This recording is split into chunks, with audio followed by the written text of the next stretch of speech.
नमस्कार साथियों, होलकर परिवार में आप सभी का स्वागत है। और मैं एक रेलगाड़ी का कंसेप्ट लेकर आया हूं, बिल्कुल बेसिक क्लास। आपको ऐसा लगेगा सर मजा आ गया, ठीक है ना। देखो, हमारी रेलगाड़ी दो तरीके से पार करती है। एक रेलगाड़ी एक ऐसी वस्तु को पार कर सकती है जो गति में ना हो, पहली चीज।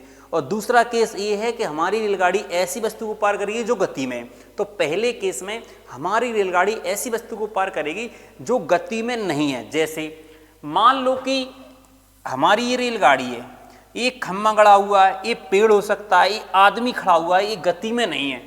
ऐसी स्थिति में इसकी लंबाई को ही क्या मानेंगे? दूरी, पहली चीज। और चाल, रेलगाड़ी की चाल को ही चाल कहेंगे। इस बात का आप अच्छे से ध्यान रखना, ठीक। दूसरे केस में हमारी रेलगाड़ी गति में है, लेकिन एक प्लेटफॉर्म हो सकता है यहां पर, या पुल हो सकता है, या सुरंग हो सकता है, या प्लेटफॉर्म पर रखी है रेलगाड़ी। ऐसी स्थिति में देखो चाल तो यही रहेगी, लेकिन अगर हम देखें इसकी लंबाई और इसकी लंबाई जोड़कर ही क्या बन जाएगी? दूरी बन जाएगी। इस बात का आप ध्यान रखना। लेकिन चाल हमें पता है इसकी ही रहेगी, ठीक है ना।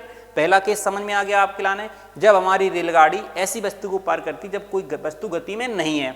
वो इस तरीके से हो सकती है या फिर इस तरीके से हो सकती है। दूसरा केस क्या हो सकता है? दूसरा केस ये है बेटा हमारा कि जब कोई वस्तु गति में हो, ठीक है ना। अब गति के लाने देखो, पहले गति मतलब पहला जो गति में है, अगर ऐसे मान लो ये रेलगाड़ी है, अब कोई आदमी है, ठीक है ना। ये आदमी इधर को ऐसे जा रहा है, ध्यान से सुनना। पहले देखो, इसकी लंबाई को माने अपन दूरी, पहली चीज, ठीक।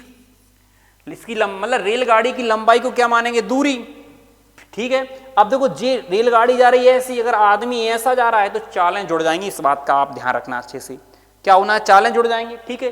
केस नंबर दूसरा, जैसे जी हमारी रेलगाड़ी और जी आदमी है, और इसकी गति क्या है? इस साइड, मतलब इसकी चलने की दिशा क्या है? जस्ट सामने।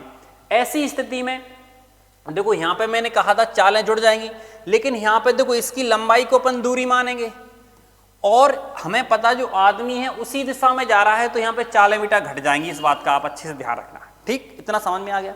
इसके बाद बेटा अगला केस, अगर हमारी रेलगाड़ी ने किसी रेलगाड़ी को पार किया, जैसे अगर हमारी रेलगाड़ी ने, जैसे जी हमारी रेलगाड़ी है, जी हमारे पड़ोसी की रेलगाड़ी है, ठीक है ना, एक केस। दूसरा, ये हमारी रेलगाड़ी है, ये पड़ोसी की रेलगाड़ी है। अगर हमारी रेलगाड़ी ने किसी अन्य चलती हुई रेलगाड़ी को पार किया, अब रेलगाड़ी आगे से आ सकती है या फिर ऐसे जा सकती है। इस स्थिति में पता दिशा एक ही है, और इस स्थिति में क्या है? दिशाएं अलग अलग है, ठीक है ना, विपरीत हैं। इस स्थिति में ध्यान रखना। देखो, पहले दोनों स्थितियां समझना। दोनों स्थितियों में बेटा लंबाई जुड़ना है, ध्यान रखना। मतलब दूरी हमेशा दोनों की जुड़कर रहेगी, ठीक है।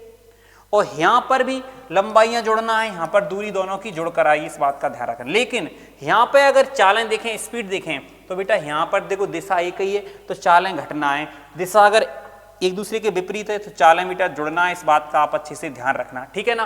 कंसेप्ट आपको समझ में आ गए होंगे। इसके बाद बेटा मैं इसके क्वेश्चन लेकर आ रहा हूं नेक्स्ट वीडियो में, ठीक है ना। मिलते हैं नेक्स्ट, तब तक के लिए जय हिंद। सभी के लिए भारत माता की जय।